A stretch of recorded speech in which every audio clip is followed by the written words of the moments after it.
ধীরে ধীরে বউয়ের ঘুমটা উঠিয়ে টাসকি খেয়ে গেলাম। এত সুন্দর একটা মানুষ কিভাবে হতে পারে। ভেবেছিলাম বিয়ের 5 বছর পর বাচ্চা কাচ্চা নিব, কিন্তু এখন ডিসিশন চেঞ্জ, প্রতি বছরই একটা একটা করে। আমি তার চেয়ে বেশি এক্সাইটেড হয়ে আছি বউয়ের কুকিল কণ্ঠ শোনার জন্য।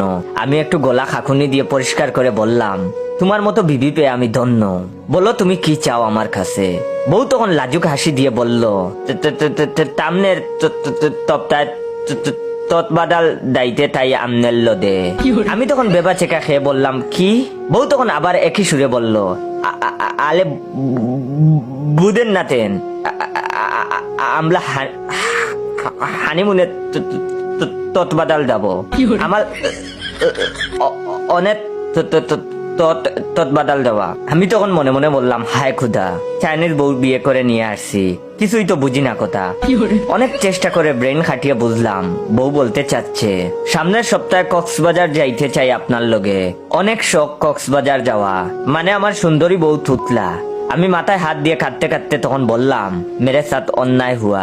বউ তখন বলল, এটি আন্নে থান্ডেল থেন, আমার এটি পছন্দ হয় নাই। আমি তখন অসহায় দৃষ্টিতে তার দিকে তাকিয়ে বললাম, চুপ কর মেরি মা, অর্ডার তো করেছিলাম কুকিলা, আর হাতে পাইছি কাউয়া কাদের। বিয়ে তো হয়েই গেছে, এখন তো আর কেন্দ্রে কি লাভ, এই তুতলা বউ নিয়েই সংসার করতে হবে। কিন্তু তুতলা যে এমন গুয়ার সেটা কে জানতো। তার কাছে বিয়ে মানে ঘুরতে যাওয়া, তার মা নাকি এটাই বলে দিছে। বাইরে ভাই কি বিপদ, 2 দিন পর্যন্ত হাত ছাড়া কিছুই ধরতে দেয় নাই।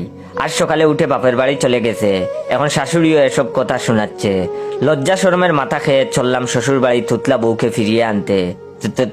সবাই আমার জন্য দোয়া করবেন।